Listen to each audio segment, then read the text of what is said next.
Hearing.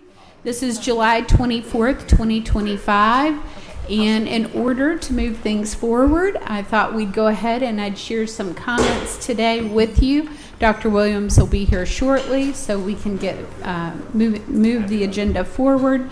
I am Janice Van Ness. I'm your chair and CEO, and it's my pleasure to serve all of you in this community.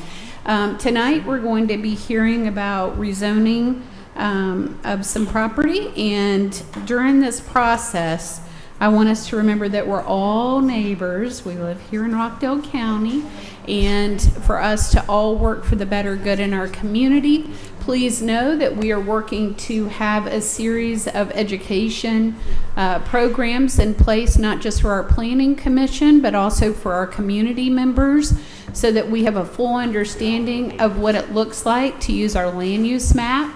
And so we're actually going to bring some of those over tonight for any of you that are interested in looking at that. Those are tools that we use in consideration for decisions, just like the ones that we'll have proposed tonight. And so using those maps are kind of a guiding force for the decisions that are made. Right now, Rockdale County has moratoriums going on for certain businesses as well as for some of the home building. And in Rockdale County, we did that so that we could pause and look at our ordinances. And while we're doing that, we're going to be able to work through our Unified Development Ordinance Plan, which is a lot of ordinances, and look at revising those, making sure they're up to date, and making sure that they are in the best intended use for Rockdale County. So as we are, right now, we have a lot of rural areas in Rockdale County, and I know a lot of people have communicated with me about several of the rezonings, and I know that it's nice to be where you live right now and you might not want any change, but people do have a right to sell their property. And so as we're working through this process, it's important to take advantage of the opportunity to see a land use map and how our community is designed right now. And so, Madam Chair, with that said, we are pulling up the land use map on the screens. We thought that might be easier to see while the planning staff is getting that pulled up. We can just leave that up, maybe zoom in on an area you might be interested in. Yeah, if you want to zoom in maybe closer to the area, one of the areas that we're talking about tonight, that would be great. And then also I'd like to introduce to you Mr. Ted Meeker, who is our legal representative, and so that you understand what his role is in working with Rockdale County and our Planning and Development Office. So Ted, if you don't mind introducing yourself and maybe tell a little bit about your experience and how you help guide us and navigate this process. Thank you, Chair. I'm glad to do so. My name is Ted Meeker. I'm a law firm in Newton, Georgia called Sumner Meeker. I was engaged a couple of years ago to assist the county attorney on certain matters. He clearly handles the day-to-day stuff, but there are certain things, right-of-way acquisition for roads and other matters, zoning, land use, and then sort of any other matter that land acquisition that the chair, Director Rutledge, Chief Sanders, or Cotter asked me to do. My particular area of expertise is in land use. I've been litigating and handling land use cases for cities and counties for in excess of 20 years. I'm starting to date myself when I say that. And so I try to bring my background and my experience to review applications as they come through. Obviously, I'm not a developer. Don't own real estate in Rockdale County, so I guess I'm the true neutral, uninterested person to help guide the county in making their decisions. I will tell you that I always reference, I know we've already had some conversation about the land use map. A future land use map is, think of it as a blueprint for your house. It's not necessarily adopted by this board, but understand that the Board of Commissioners is a continuum. So in other words, the previous board may have adopted the future land use map, identifying how they want the county to proceed with growth in certain areas, changes in certain areas. So it may not, the future land use map might be different than what's on the current zoning map. The zoning map says what the classification is for each parcel in the county and what can be permitted to be used for how that property can be developed. Where there's always some rub especially in a rezoning context, is when somebody asks for a rezoning of property, and when they do that, the first thing we typically look at is what does it show on our land use map? In other words, if they're coming in asking for industrial, and we're showing it as low-density residential, well then what they're asking for is not consistent with the future land use map. The other rub comes in when inevitably the density, especially if it's a residential component. You might have it designated as low density, medium, or higher density. And again, they're supposed to ask for something that's somewhat consistent with that.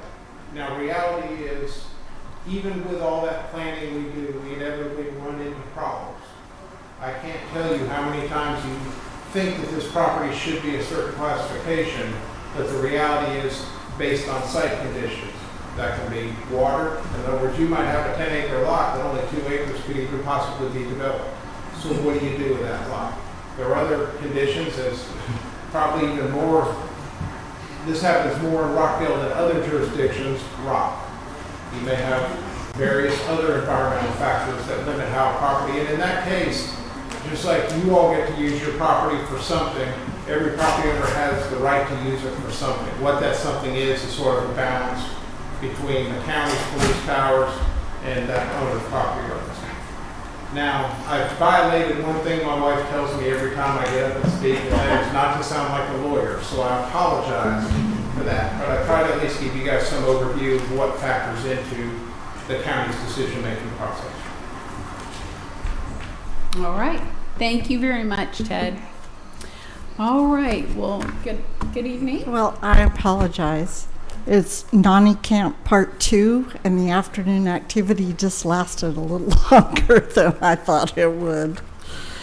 Well, we're glad you're here, and we'll call this meeting to order. I'd like to make a motion that we have the approval of the agenda. I second the motion. All right. I have a motion and a second. All in favor say aye. Aye. Aye. All right, next we will have approval of the minutes from June 26th of 2025, and I make a motion to approve those minutes. I second the motion. All right, I have a motion and a second. All in favor say aye. Aye. All right, the motion carries. All right, Madam Clerk, will Yes. you address the rules of procedure for public hearings? Yes, thank you, Madam Chair. We will play a brief little video that will go over the rules for tonight's hearing. Each speaker must sign their name to the appropriate zoning case sheet and fill out a public comment card to register your intent to speak prior to the start of this meeting. Each item of business shall be handled in the order that it appears on the agenda, unless upon a motion of the Board of Commissioners, the order is changed. A member of the planning staff will present each item to the Board of Commissioners. The zoning applicant or agent will state their name and address at the podium and will have 10 minutes in which to make his or her presentation. Any portion of their 10 minutes may be reserved for rebuttal following the opposition to the application. After the applicant's presentation, all registered speakers who wish to speak in favor of the application will then be heard. Prior to speaking upon the item, each registered speaker will state their name and address at the podium. They will also be limited to a total of 10 minutes. Once the applicant has made his or her presentation and the speakers in favor of the application have been heard, the secretary will then call upon the registered speakers in opposition to the application. The opposition shall likewise be limited to a total of 10 minutes. Once the public hearing portion is closed, no other speakers will be heard. After all public comments have been heard, the board may elect to hold a general discussion. However, no discussions will be rendered at this hearing. Decisions will be made at the next regularly scheduled Board of Commissioners meeting. Madam Clerk, will you also share the next regularly scheduled Board of Commissioners meeting? Yes, I believe that is August the 12th. Let me just make sure that that is correct.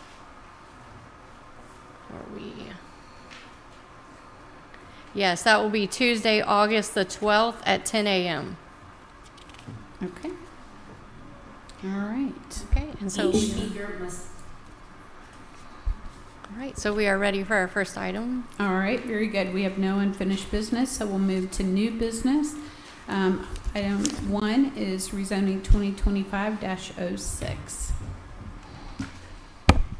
Good evening, Madam Chair, Good evening. Commissioner Williams. Our case tonight is REZ 2025-06. This the property addresses are 1375, 1405 Southwest Smyrna Road, 1901 Southwest Flat Shoals Road, 1301 and 1320 Southwest Still Meadow Road. The applicant is Rebecca Haynes. This is a 53.32 acre property that is composed of 6 parcels. The applicant is asking to rezone from R1, single family residential, to CRS, collaborative residential subdivision for 87 lot single family residential subdivision. The subject property is bordered by a single family residence and a place of worship. And the future land use is medium density residential. The site, that's the site map, and they are proposing a single-family community with 87 lots, as I said before, with a minimum of 10,000 square feet lots. And the lot size that are proposed meet code requirements. Proposed minimum house sizes shall be 2,800 square feet for ranch and 3,000 square feet for 2 stories with 4 different style homes.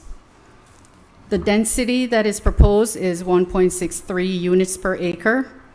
Code asks for 3.14.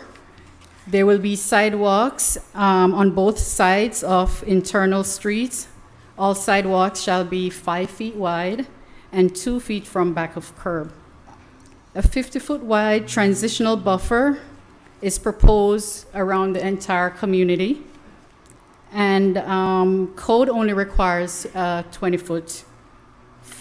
feet in width when it's bordering or adjacent to R1 zoning.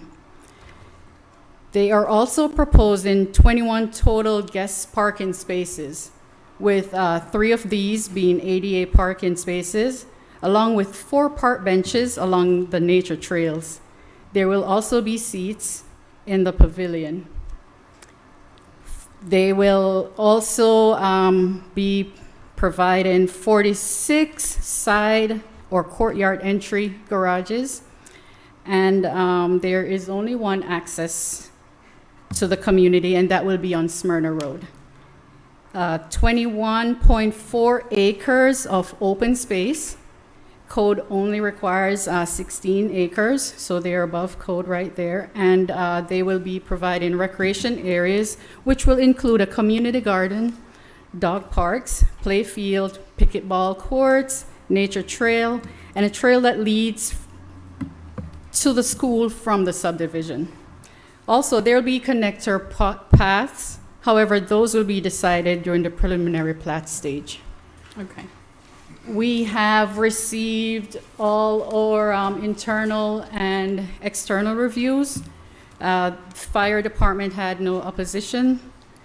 And the Board of Education, however, they are concerned that with a combination of all the other approved residential developments, enrollment numbers may cause larger class sizes and possibility of introducing mobile classrooms.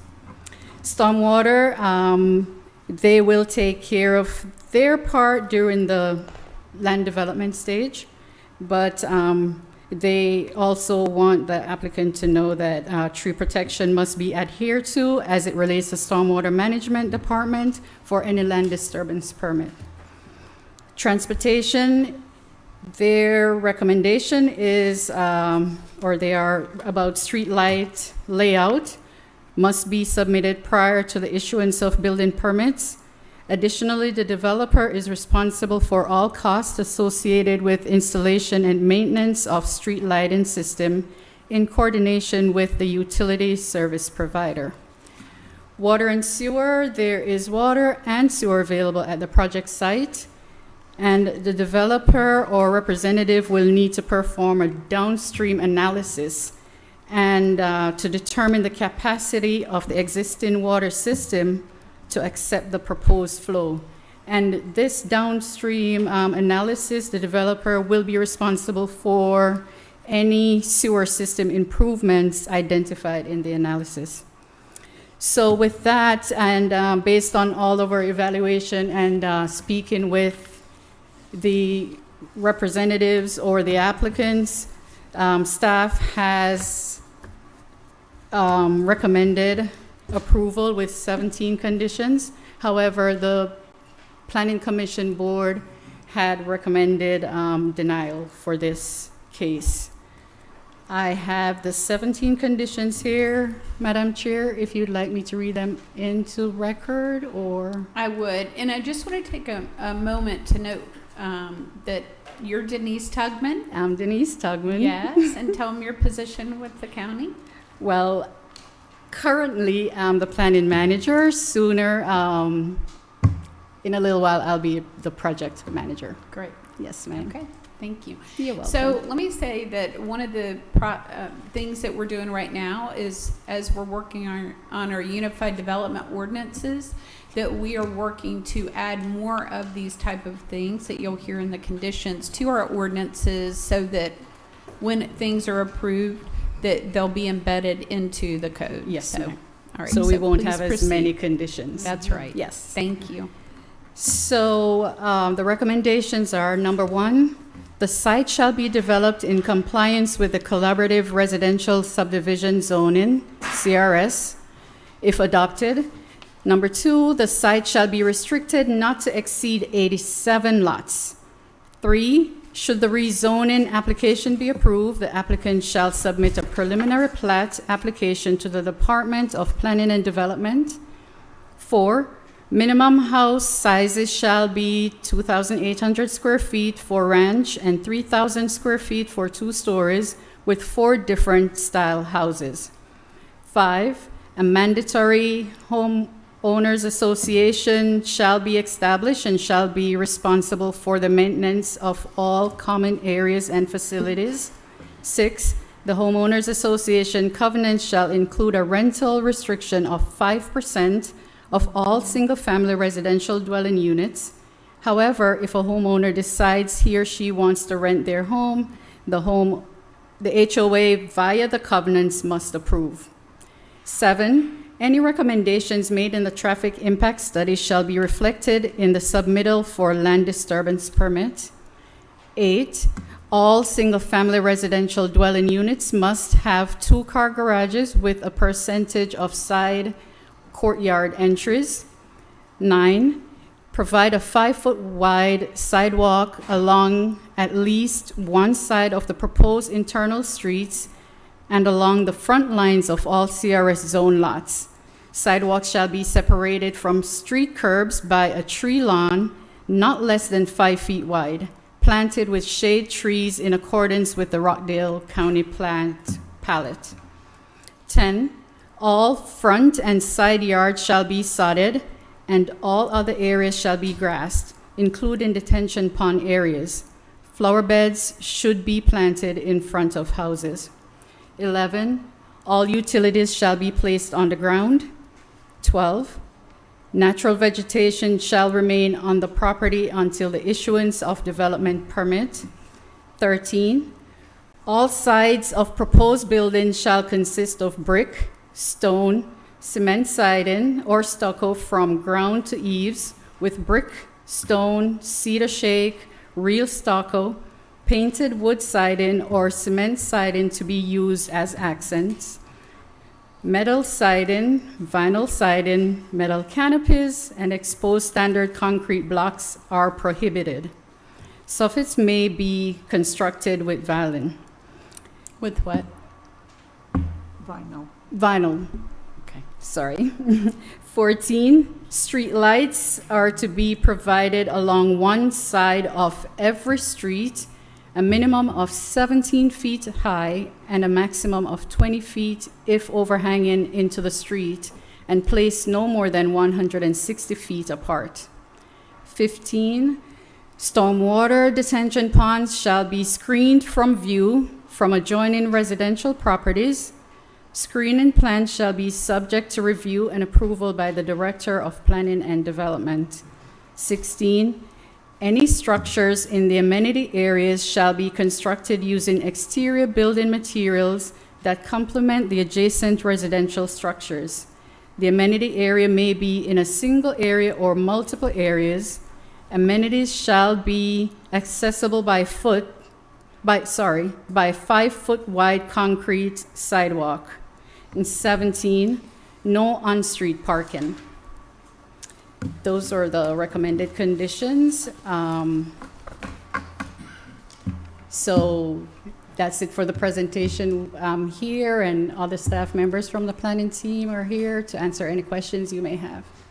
Okay. So I noticed that the Planning Commission recommended denial. What was their basis for that? They think that it would not be, the subdivision would not be in accordance with what is already around the surrounding areas because of what was presented before. So this applicant did presented, I believe, 97 homes prior. They have gone down to 87. They also had 2 access roads. The homes were smaller, proposed to be smaller. They've increased that. They've had also a community meeting, and they have spoken with the community and got their input, and they have made some changes with the collaboration of our team, the planning team. So they have gone through the steps of fixing or trying to fix what the Planning Commission had recommended or saw as some issues. Thank you. You're welcome. All right, very good. All right, so the applicant is here, or Mr. Joe Stockdale will be speaking on behalf of this development, as well as Mark Walton. Okay. Thank you.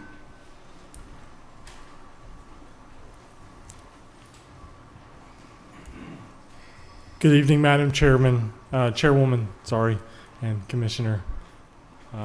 Good evening. Good evening. I'm Mark Walton from Patrick and Associates, and this is Mr. Joe Stockdale. Yeah, I'm Joe Stockdale. I'm a real estate broker. I represent the buyer of the parcels here, and who's wanting to do the subdivision. I also represent some of the sellers, being a real estate broker. I'm kind of the go-between between the buyers and the sellers, the engineers, and trying to figure things out. Lived in Rockdale County a large majority of my life. I was born and raised a mile from this place, from the church, and I know a lot of people in the direct area. Live a large majority of my life within just a mile of this place. I believe that it'll make a positive impact on the area, and if it's not approved, then I think the future something not as desirable may be put in this location. And this latest plan, I think, is the best plan. I'm afraid if it's not approved, then the option of putting a much lower price point home, even if it's on a larger lot, I think that's a poor option. So if we use the current zoning and put 53 homes there on the 53 acres, then it could be small houses, it could be no sidewalks, it could be septic tanks, it could be things that are not as desirable as the street lights and it could be vinyl siding. There would be no HOA. So I think by the way we're doing it, I believe that it's a better way to do it. Once the new zoning classifications are determined, then this area may end up being able to have more homes in it. We don't really know what the future plan is for this area is going to be. So either way, I think this is a good plan, and I'm hopeful for y'all's approval. I try to develop the subdivision with the similar to those close by. I believe it's the best option for the area. This is going to be very nice, and I'll be proud of it for many years to come.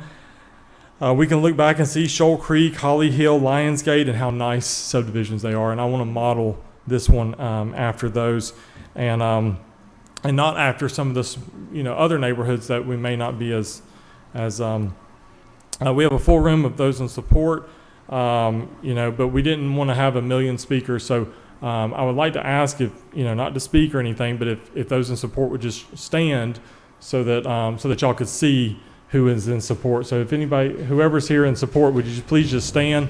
I think we have a lot of community support, and I think you'll see that by that. Thank you, guys. Y'all can please be seated. Thank you. I think we have a tremendous amount of local support. We'll have your support. Also, so points I would like to make is that the future use of this is medium density residential, and in the thing I read, it says 3.1 units per acre, so that could be 165 units. We're doing a little more than half of that, so we're not wanting to do anywhere near 165 units. We're asking for 87. And I believe changing to CRS is a benefit, not a detriment. But we would lock it into the 87 units because CRS has an emphasis of streams and creeks and groundwater and floodplains, wetlands, woodlands, exceptional trees, and wildlife habitat. We asked last month to postpone this meeting so that we could have the community and have a town hall, and I think it was very productive because a lot of good suggestions were made that we've made a lot of changes. We were able to communicate our intentions that they were going to be nice homes, and then they were able to communicate concerns with us. I think that we've addressed the majority of the concerns. One was that they wanted bigger, nicer houses, and that's what we want too, but we didn't have anything in the plan to communicate that's what we were wanting to do. We were asked at that meeting, can we keep them 3,000 square foot larger homes? And so we've agreed to put that as a stipulation that if it's 2-story, have it 3,000 square foot. If it's a ranch, kind of hard to do a 3,000 square foot ranch, but we still have 2,800 square foot ranch. These are large, nice square foot homes. In the contract we have with one of the sellers, we had it that the price point would be 500,000 and above. You can't really put that in a thing here, so that's the way we kind of made sure that we're honoring that commitment with one of the sellers. We were asked to eliminate one of the entrances, the entrance on Flat Shoals Road, and I thought that was a great idea. And so we worked through that with the traffic study people and the fire marshal and this guy here, can we eliminate that? And there was some other people were like, no, we don't want to do that, but we were able to work that out. We were asked to do more of a buffer, even though we're doing a 50-foot buffer, like on Still Meadow, can we do more of a buffer? So I think we have like 100 foot on a lot of it. We tried to do a huge buffer around, so we got rid of a bunch of lots and added another buffer around in a lot of other places to add even more of a buffer around the place. And so we added on Flat Shoals, we added on Smyrna, and we added more undisturbed areas. We were asked to make it homeowners and not renters. And so we were say, look, let's have the HOA determine that it's 5% or less of renters. Sometimes people have an instance where they have to rent, but our intention is for it to be homeowners and not renters. So we put that as part of the criteria. We were asked to make sure they weren't vinyl sided houses. We agreed. So we had agreed to the things that we read earlier about the stone and the brick and the cement siding. The neighborhood will be an HOA community, so that will remedy things and make sure it stays in good condition. We added nature trails, picnic areas, walking trails, sidewalks, street lights. We even have 2 different pathways to get to the church and to the ball field of the church. We also lowered the number of lots and added more detention ponds and added more buffer to make sure that this subdivision was less acreage per lot than a similar close-by subdivision. So it's ours was 1.63 houses per acre, and another one that's right close by was actually more homes per acre. So we're actually in a more favorable area. Over 20 of the acres is going to be natural area, undisturbed. Of 53, that's a huge percentage. The schools, they all had, and the things that we got from the county, they all had capacity. Shoal Creek had 132, Edwards has 363, Heritage High had 386 capacity. We did a traffic impact study, and that's been provided to you guys too. So again, I hope you will support the subdivision, and see that this plan is what I believe Rockdale County has for future, to have nice homes in a community that a community feel, the added features of dog park and community garden, nature trails and paths and ball fields, and you'll see how we're trying to bring the community in with the plan. Thank you so much for your time, and Mark Walton is here also. I think Joe pretty much covered everything. You know how much time we have left? 'Cause we'd Yeah, I like think to the say- timer's up. Yes. We're, You have a We couple of can't see. minutes, Mark. We okay. have a couple minutes. Yeah. I'm just going to use a minute or two because we'd like to save the rest for a rebuttal. But I would like to say that the citizens meeting that we had, the town hall, I've attended several of them. They're usually very hostile and not productive. I won't say it was a love fest by any stretch, but there was good dialogue going back and forth. We did come out of that plan, as Joe mentioned, and and Denise mentioned that we did reduce the number of lots from the mid-90s down to 87, increase green space. Lionsgate people did not want the driveway, the extra road coming out onto flat shoals across from theirs. We worked with all the various departments, and they're fine with that. So we have made lots of changes, and I could go on, but I'm going to reserve time for rebuttal, and we are here to answer any questions that you have. Okay, thank you. Do you have any questions of the applicant right now before we go to public comment? I do. I know that you've mentioned vinyl siding. I thought in our code right now we didn't allow vinyl siding. I think Is this it one not? was just for the soffits, right? Yes. Is that correct? But I do So- think your code prohibits vinyl. It does. Yes. It does. I just wanted to, I Yes. didn't want it to be a scare tactic for Okay. what could happen in the future for anybody in the Oh, room. okay. So, Yes. yes, we do not allow that. All right. And as a reminder, our mailboxes are centralized now. Is that still the case with this subdivision? Yes, ma'am. As Okay. part of the, we have a little amenity area with big brown little field in there. And Where is it? right there. Oh, And I see. There's a parking lot in front of that leading off of the road. And right there, we have a pavilion off of the parking lot, and that will also house the CBU. Is that a pool or retention pond? The blue thing is a stormwater pond. Okay. There will not be a swimming pool for this. We do have pickleball courts, play field right there. The paths we have scattered out through here, various places for guests to park so they're not parking in the streets. Benches for people to take a rest. Dog park. We have a community garden area all the way up there at the top of the page in the green space. Okay. And one more question. Well, we talked about the exterior finishes. Can you address, there will be more than one exterior finish? So it might be brick and hardy plank, or a variety of that? Yes. Yeah, it's Okay. gonna be all different. Yeah, it'll be brick, hardy plank, stone, stucco. But it'll be more than one finish for every house? Correct. Correct. Correct. Okay. All right. Thank you very much. So I had a couple of comments and questions too.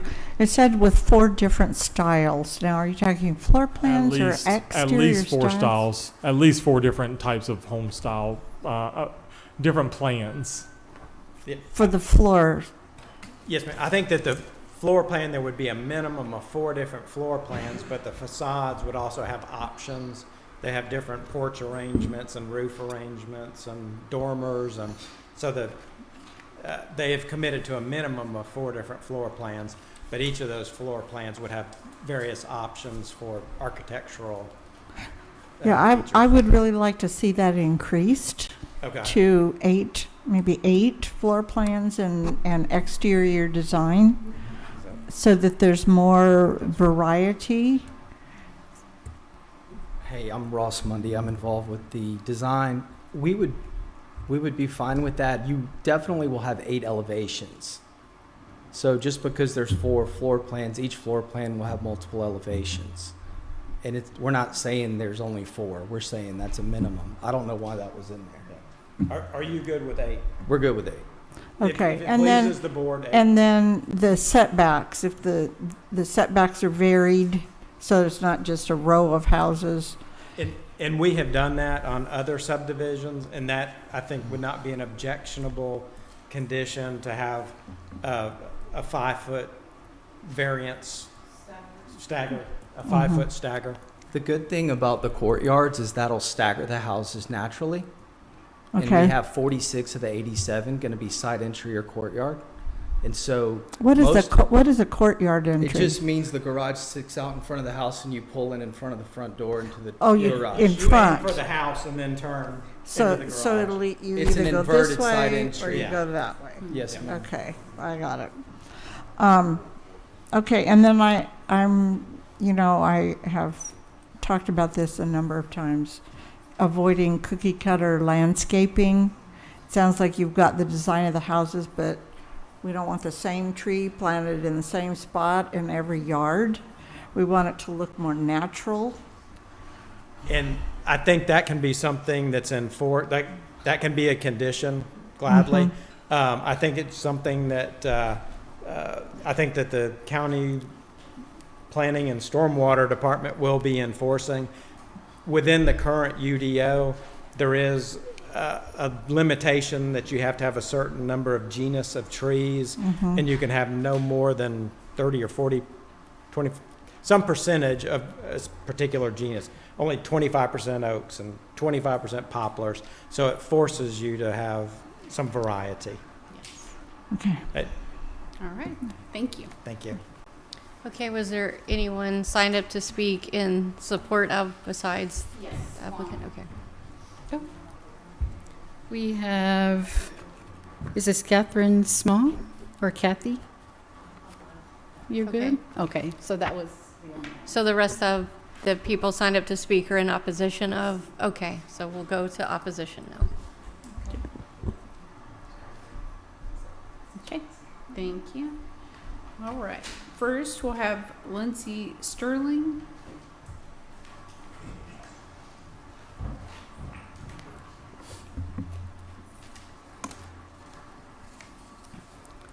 My name is Lindsay Sterling, and I live at 2095 Flat Shoals Road.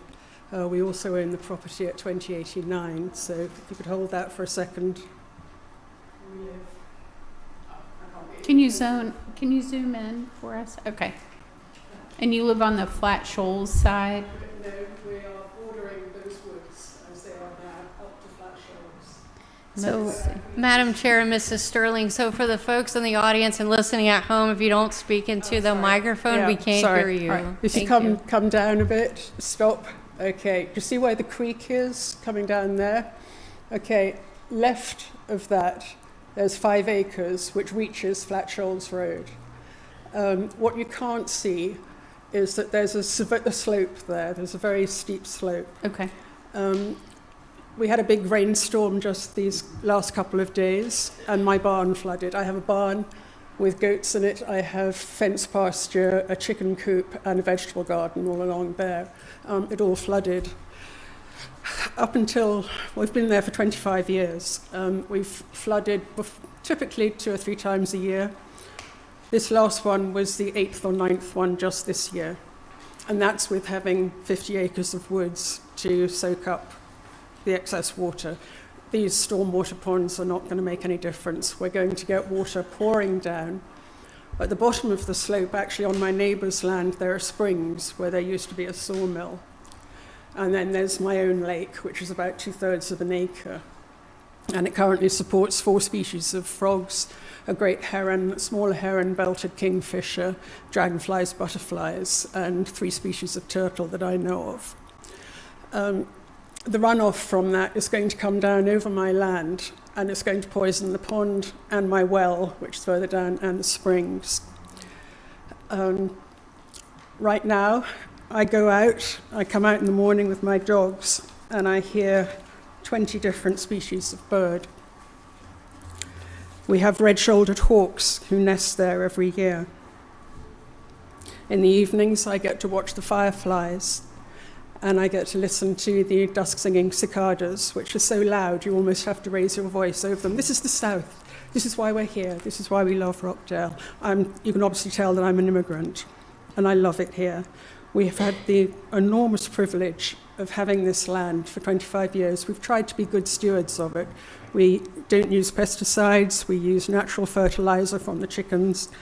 And we've been rewarded by this magnificent wildlife that has come up. I hear barred owls every night. We used to have deer. With all the construction that's gone on in Rockdale County, that's gone. We very rarely have deer now. I have to hand pollinate my vegetable garden. We've lost the pollinators. This community garden, good luck with it. I'm very glad to be here for this hearing, because when I came on July the 6th, I was met at the doorway by a public employee, and when I said I'd like to speak, she said, it's been deferred, and she handed me the flyer for Mr. Stockdale's community information meeting. This was before he'd even asked the question. The meeting hadn't been held. A number of people left because it had been deferred.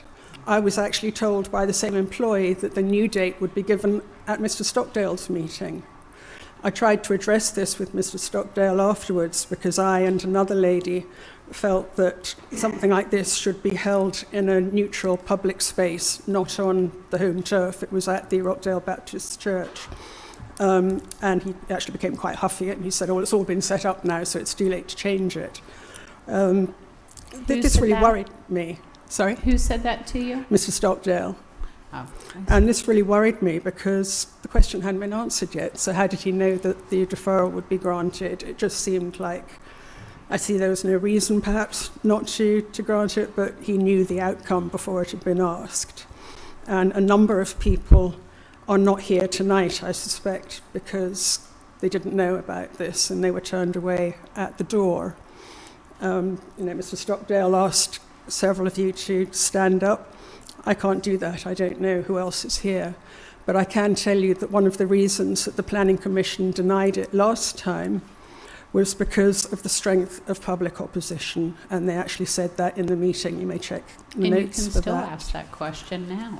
I'm sorry? You can still ask that question now for people to stand up in opposition if you'd like. I can, but I don't know who's here. Is there anyone here who is in opposition? All right, we have. Most are outside and couldn't get in. Okay, thank you for letting us. But we have signed a huge petition, which I hope you've received. It's had many hundreds of signatures on it. Points that I was listening to being made. The developers were saying, they're taking credit for all of these conditions, saying, we reduced the number of houses, we made the minimum square footage. These were all in the conditions that were given them. They didn't come up with these in response to our concerns. They listed everything that your planning committee had already asked them to do. And at the meeting, when Mr. Stockdale got quite cross with us and he said, this is a good plan, you should accept it because a new one would be 165 units. I don't know where he got that number from. And we asked, why do you want this zoning changed? It's currently R1, I think, is thing for it, which is 1 house per acre. And he said it's not economically viable. So I guess that means there's not enough profit in it to destroy God's creation. But there is for 87 houses with streetlights, which will add to our light pollution and which will create polluted runoff for everyone who lives down the slope from that. About the schools, and this is it, I asked for an updated application and I got the same old one for 94 houses, so I hope that this one is the one that's being considered. Mr. Stockdale just reeled off a number of places that said he's had spots available at Memorial and Heritage and Shoal Creek. This side of the road where I live, we're zoned for Shoal Creek, certainly. We're also zoned for Edwards and Rockdale High. So it takes 5 minutes to find out the zoning, and I'm sorry that they didn't take that trouble to find out which schools they were zoned for. I was also puzzled by this number, and so I asked our CPS themselves, is this true? Do you have 300 spots at Memorial and all the rest of it? And they were bewildered. They said, that's not how it works. We're not a private school with a certain number of spots. We're a public school. We are obliged to accept any child in our zone, and we accommodate that by increasing class size and adding trailers. My daughter graduated from Heritage under the specialty program. She went there 6 years ago, straight into a trailer. I spoke to another gentleman who said he was in a trailer at Heritage in 1986. So we've got this rash of building all over Rockdale. There's great red scars, townhomes, things going up everywhere. We're not building more classrooms. We're not building more hospital space. My husband went in during the pandemic with kidney failure. He was in the ER for a day and a half before they found him a bed. I was in there on Sunday with a close encounter with a hedge trimmer, and it was 5 hours before I got my 7 stitches and all the rest of it. Justification of their rezoning thing. More undisturbed land resulting in less impact to the environment. Really? Going from, instead of building 53 houses, you're going to build 87. How does that disturb less land? Not anticipated to overly overwhelm or burden existing streets, utilities or schools. Well, it will. They already are overburdened, and the traffic is going to be a huge problem. You can't just add another 200 cars and expect it not to be a problem.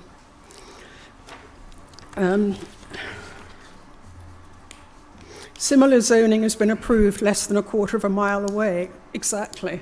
There's 181 houses going up there.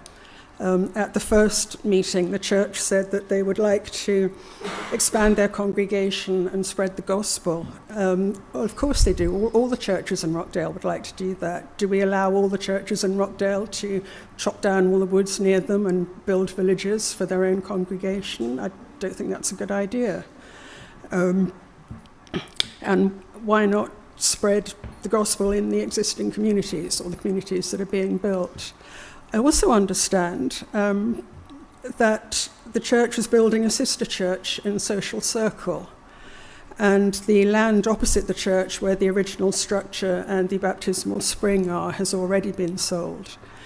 And much of the community has moved to Social Circle. Madam Chair, So- I apologize to interrupt Ms. Sterling and Madam Chair, but as a reminder, the public comment time is 10 minutes per side. The 10 minutes for opposition has expired, so the chair, you could make a choice to allow each time to each side, to allow more time to each side to speak, because it's my understanding we have others in opposition who would like to speak tonight. I'm sorry, I don't mean to take everyone's time. That's okay. I just So want if to we just can remind move of the on to our next procedures. speaker, so that we would be able to, we can add 5 minutes total.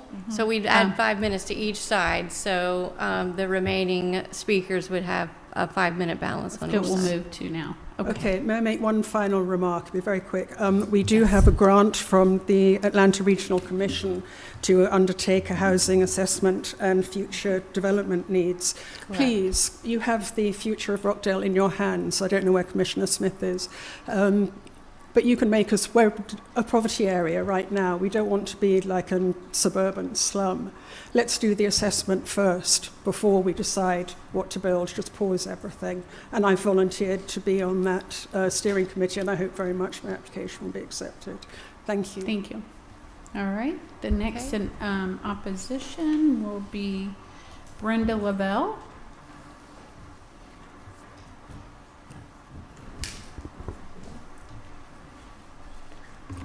And because we only have 5 minutes total, if you want to add anything new or different, that would be great.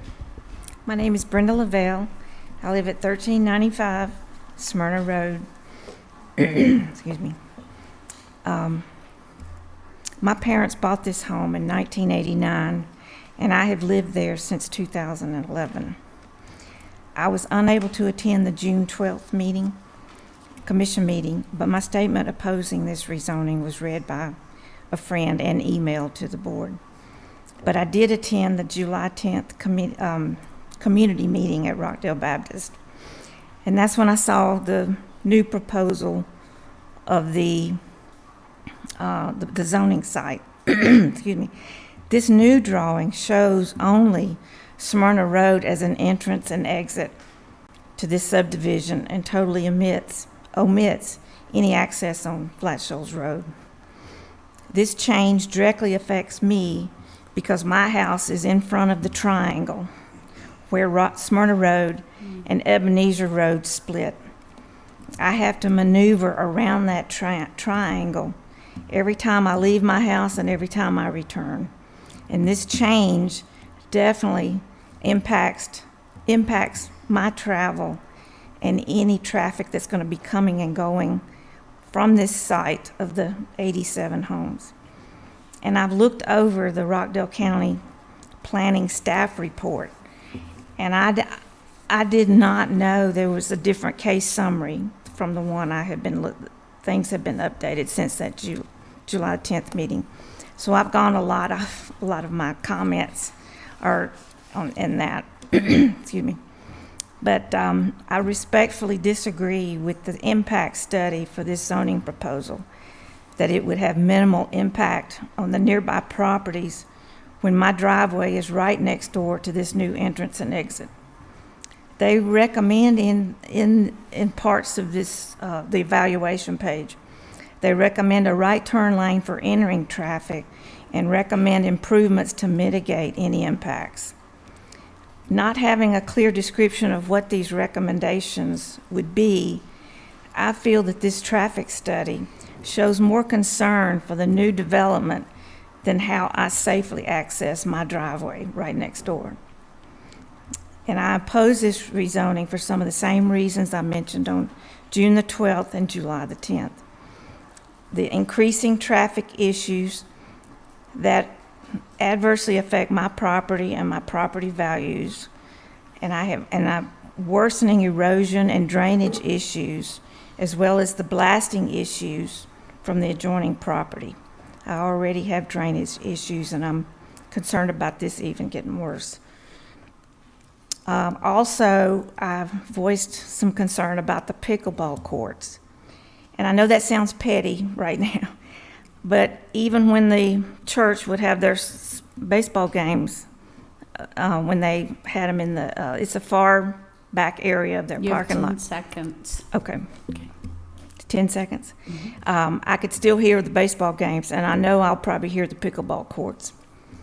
So I know a lot of you probably travel this same route, and I just would invite you to come and see how I have to get in and out of my driveway to see what this is going to impact my property and my property values. I thank you for your time. Thank you. Jeff Coleman.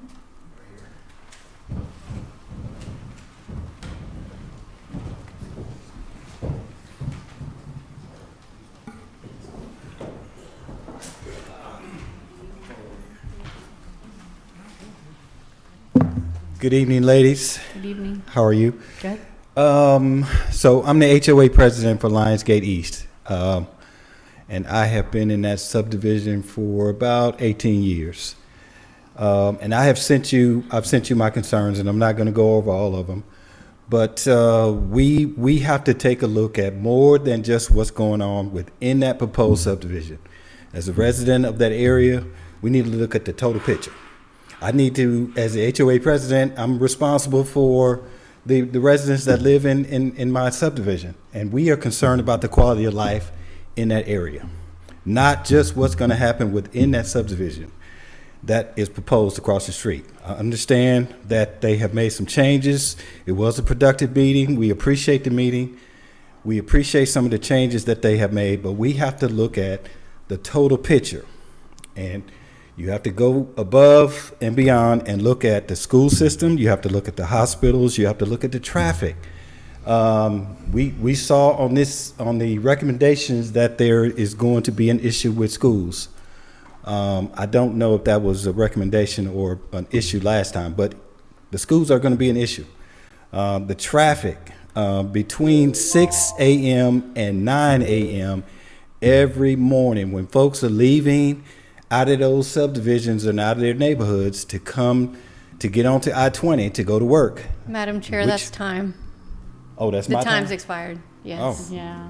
Okay, well. If you want to finish your statement, yes. you can. Yes, so between 6 and 9 a.m. in the mornings, with all the traffic that is coming out of different subdivisions on the 2-lane roads with the 4-way stop signs, it is a nightmare.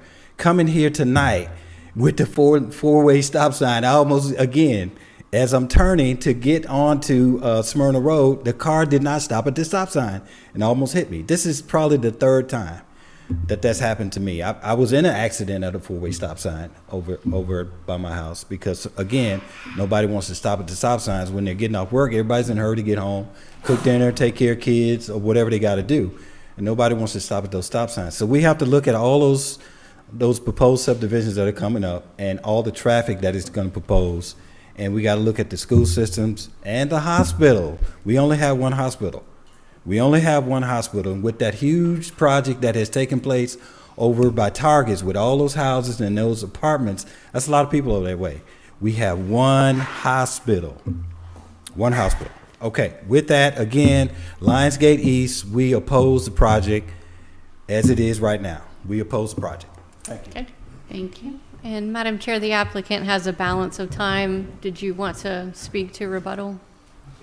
Do you all want to have any additional statements, or do you want to share your time with anybody else? What would you like to do? I don't think so. We just Okay. want to say a couple items just in rebuttal. Oh, come on. Thank you. We just would like to say a couple things in rebuttal. One item, the gentlelady, Miss Sterling, talked about her pond on her property and the butterflies and all that. And so we went through and we added a detention pond, and we took a few lots to give an additional buffer, and then when we had that community meeting, she mentioned, hey, her property's for sale. And I was like, oh, really? So I looked it up online, and it's been for sale for over a year. So I just thought that was interesting that the property's been for sale for much longer than what we had planned, that we had been talking about this. So that just was very confusing to me why that's so important, but the property's for sale. And I think you want to talk about the traffic study? Yeah. Ms. Lavelle had concerns about the traffic study.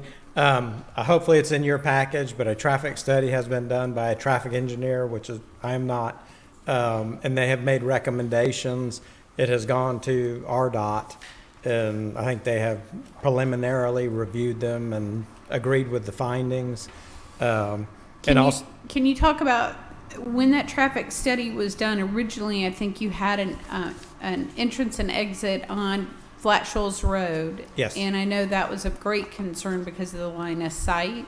Yep. So It for originally traffic had in a that right area. in, right out, so that Yes. the hilltop Yeah. wasn't a concern. So was the traffic study when that road was still in place, or just when it was all coming out onto Smyrna? I believe the traffic study has been updated to reflect just a single entrance.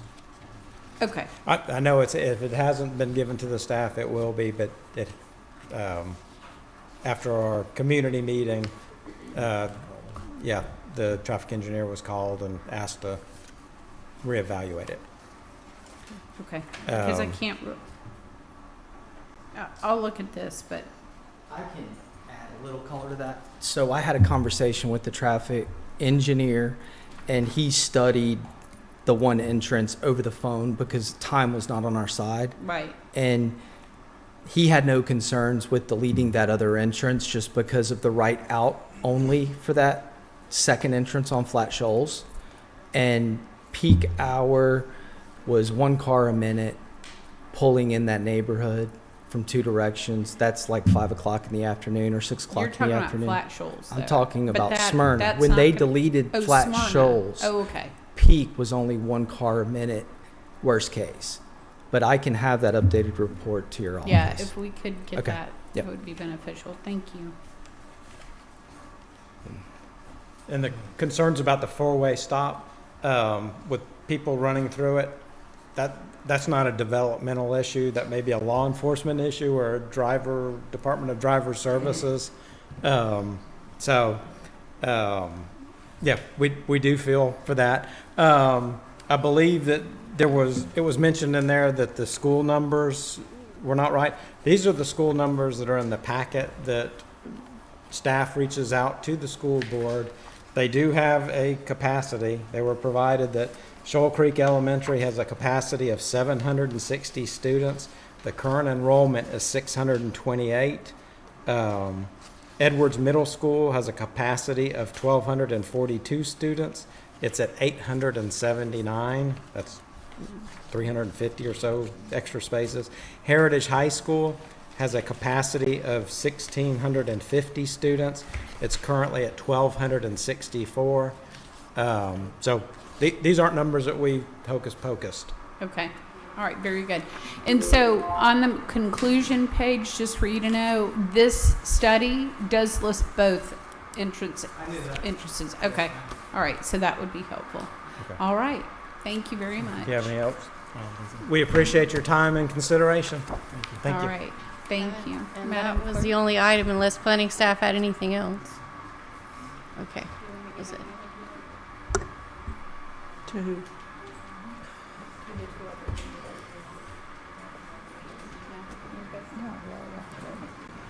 All right. Okay.